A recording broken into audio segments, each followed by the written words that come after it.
김수근 건축가의 작품이죠. 양덕성당에 왔습니다. 뒤쪽으로 보이는 붉은색 벽돌로 마감되어 있는 건축물입니다. 한번 양덕성당을 둘러보면서 김수근 건축가가 어떠한 점들을 고민하면서 이러한 성당 건축의 공간들과 외형들을 결정하게 되었는지를 한번 같이 살펴보도록 하겠습니다.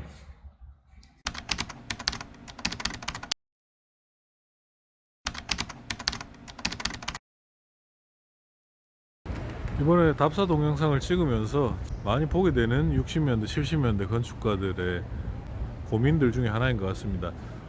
당시에 주변에 높은 건물들이 없었을 때 낮은 건물 사이에서 저 높이의 규모 있는 공공건축물을 짓기 위해서는 하단부에서 한번 끊어내면서 주변과의 이질감 혹은 위화감을 줄이고자 하는 부분들이 있었지 않나 싶습니다.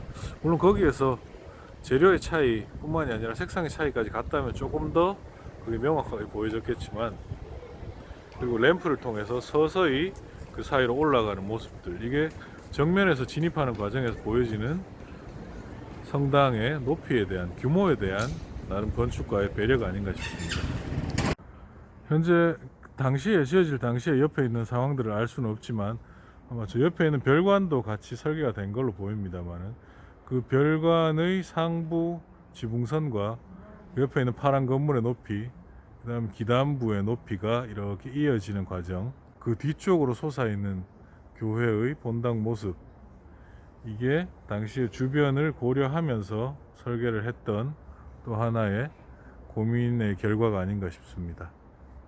양덕성당에 도착해서 제일 먼저 보이는 부분은 붉은색 벽돌에 대한 재료 선택에 대한 이야기와 밑에 기단부가 똑바르지 않고 약간 벙커 형식으로 기울게 설계가 되어 있다는 점, 그리고 지금 항공사진에서 보여지듯이 배치의 형식이 일반적으로 성당이 가지고 있는 동서 방향이나 남북 방향의 어떤 기본적인 건축의 배치를 조금 벗어나서 정문의 방향이 돌아 앉아 있는 것을 볼 수가 있습니다. 현재 보이는 벽돌 마감의 모습은, 하단부에 있는 벽돌은 적벽돌을 반을 깨트려서 파벽돌의 바깥쪽으로, 깨진 부분이 바깥쪽으로 나오도록 해서 거친 석재의 느낌을 벽돌로 만들어내고 있습니다. 그리고 상단부에는 그와는 대비되게 깔끔하게 마감된 벽돌을 써서 하단부의 이야기와 상단부의 이야기를 분명하게 분리시키고 있습니다. 자, 메인 진입부로 들어가는 과정입니다. 창들의 형식이 고딕이나 그 이후에 화려한 성당의 양식보다는 로마네스크의 느낌이 간결하면서 전체적으로 수직적인 부분만을 미니멀하게 강조하는 로마네스크의 느낌이 좀 더 강하게 보여지는 것 같습니다. 그리고 성당의 기본 타입과는 좀 다르게 약간 전체적으로는 원형의 느낌을 가지고 있고요. 위에 항공사진을 다시 한번 보시면 기존에 가지고 있던 동남 방향, 그 다음에 서북 방향의 이야기들을 쪼개서 한번 틀어서 정북 정남 방향의 메스도 함께 분절해 내고 있는 모습을 볼 수가 있습니다. 지금 앞에 보이는 부분은 자연스럽게 램프를 타고 올라와서 보이는 본당의 주 진입구인 것 같습니다.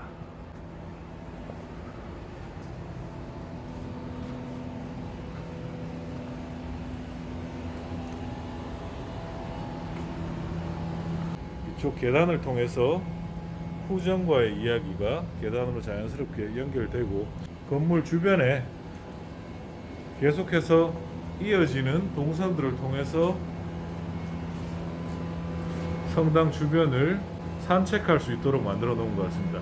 아마 이 산책로를 성당 주변으로 돌리면서 좁은 입지 안에서 설계를 했어야 되는 당시 상황에 대한 산책로의 길이를 통해서 좀 극복을 해보려는 노력이 있었지 않나 생각이 됩니다.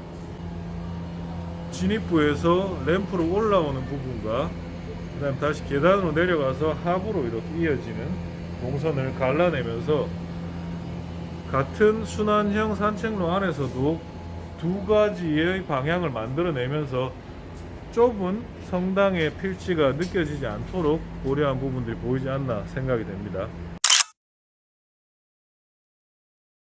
자, 들어가는 진입구의 모습입니다.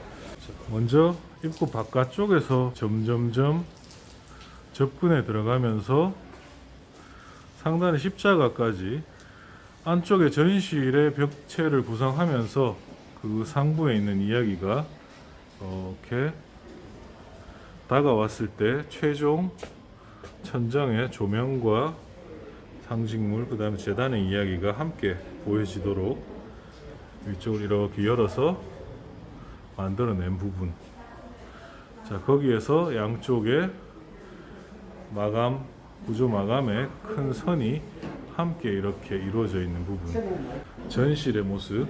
그리고 전실에 가려져 있는 이 레이어의 양쪽 옆으로 회랑 공간이 연결되도록 이어내고 있습니다. 철근 콘크리트의 구조를 이용하고 있으면서 내부의 철근 콘크리트의 기둥이 상부의 볼트 형식으로 연결되면서 조형미를 만들어내고 있는 모습입니다. 밖에서는 보여지지 않았지만 천정에 볼트 공간의 위쪽으로 이중 지붕이 형성되면서 안쪽으로 자연 채광을, 지금 조명 때문에 잘 보이지는 않지만 자연 채광이 천정 상부로 이렇게 묻어서 내려오는 조명의 역할을 해주고 있음을 볼 수가 있습니다.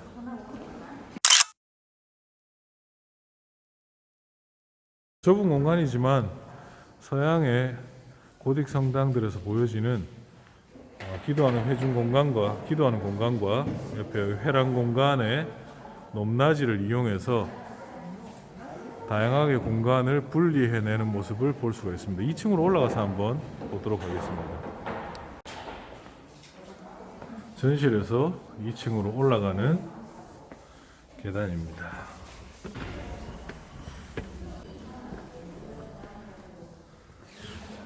항상 어디에 가든지 그 답사를 할 때는 그 시설물에 앉도록 되어 있는 곳에 한번 앉아 봤을 때 가장 건축가에 의도했던 공간들이 잘 보여지는 것 같습니다.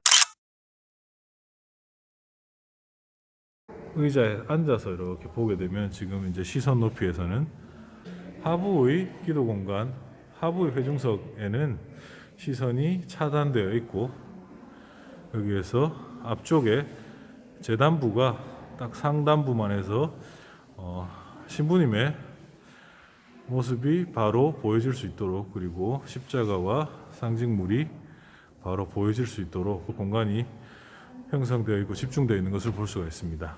한번 앞쪽으로 이동을 해보도록 하겠습니다. 자, 저렇게 측면에 조금씩 나 있는 스테인드 글라스의 모습들. 자, 이 부분들은 이 좁은 교회 안에서 측면으로 열려 있는 거대한 스테인드 글라스가 아니라 기도를 하러 들어온 사람들이 앞쪽을 바라봤을 때 조금씩 보여지는 스테인드 글라스의 모습으로 다양한 상상들을 가능하게 하고 있습니다.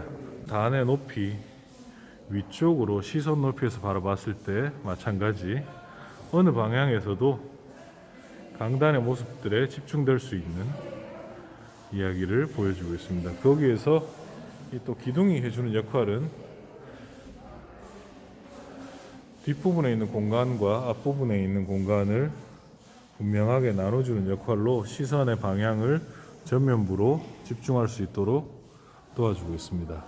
상부에 스테인드 글라스를 통해서 천정 쪽으로 자연광이 다양한 색감을 가지고 펼쳐지게끔, 아마 이 부분이 큰 스테인드 글라스로 벽면을 장식할 수 없었던 당시의 입지 조건 안에서 천정 전체에 그 스테인드 글라스의 빛의 색깔들을 반영시켜서 보여주려고 했던 건축가의 의도가 아닌가라는 생각이 듭니다. 이 공간과 이 공간은 2층에 이어져 있는 공간입니다. 하지만 가운데 있는 이 기둥열을 통해서 앞에 있는 공간과 뒤에 있는 공간을 완전 다른 공간으로 분리시켜서 보이게끔 하는, 마치 오디토리움을 형성하는 방식이 아닌가 생각이 들 정도로 굉장히 섬세하게 방향들을 잡아내고 높이를 결정해서 공간의 신성함을 더하려고 했던 의도들을 계속해서 보여주고 있는 것 같습니다. 전실에서 회랑 공간을 통해서 측면으로 돌아가는 길의 방향입니다. 회랑의 통로와 안쪽의 기도 공간은 벽돌 기둥과 벽의 레이어를 통해서 시선적으로 분명하게 차단을 하고 있고, 움직이는 과정에서 절대 사람이 움직이는 공간에서는 위에 신앙에 대한 어떤 상징물에 대한 이야기들보다는 사람이 좀 더 집중할 수 있도록, 하지만 들어가서 이렇게 자리에 앉았을 때는 그 위에 있는 공간들이 분명하게 이렇게 보여질 수 있도록 착석을 했을 때의 수직적인 상승감을 분명하게 구분해서 구성을 하고 있습니다. 외부에 사용한 벽돌을 내부에 사용하면서 이 시설물이 공공시설물로서 가로의 연장, 모두에게 열려있는 공간으로서 내부로 들어왔지만 소속되어 있지 않은 도시의 연장이라는 이야기를 재료적인 표현으로 만들어내고 있는 것 같고, 이런 것들은 바닥의 재료 선정에서도 고민을 많이 했던 게 아닌가 싶습니다. 모든 부분들은 총 6개 정도의 단으로 다양하게 구성되어 있는 이 내부 공간은 이렇게 모두 램프, 경사로를 통해서 이어져 있고, 70년대에 설계된 건물이라고 생각하기 힘들 만큼 무장의 동선에 대한 다양한 고민이 있는 것 같습니다. 자, 외부 디테일에서 볼 수 있는 부분입니다. 지금 이렇게 보면 면이 꺾여 있는 부분에 벽돌이 오다가 중간에 연결된 게 아니라 이런 수직적인 줄눈을 통해서 이렇게 분리되어 있는 걸 볼 수가 있습니다. 자, 이런 부분은 꺾이는 면마다 이렇게 재료들을 분리시킴으로 인해 가지고 건축물의 수직적인 선들을 계속 만들어내는, 아마 당시에 김수근 건축가가 생각했던 성당의 이미지 중에 하나가 이런 수직적인 선들의 상승감 혹은 분절, 다양한 접근, 다양한 적용, 이런 것들이 아니었을까 싶습니다. 그런 것들을 꺾이는 선들에 대한 줄눈의 표현들로 계속 만들어내고 있다는 부분에서 재료를 그냥 단순히 붙인 게 아니라 어떻게 나누고 어떻게 붙일 것인가에 대한 고민도 있었지 않나 생각이 됩니다.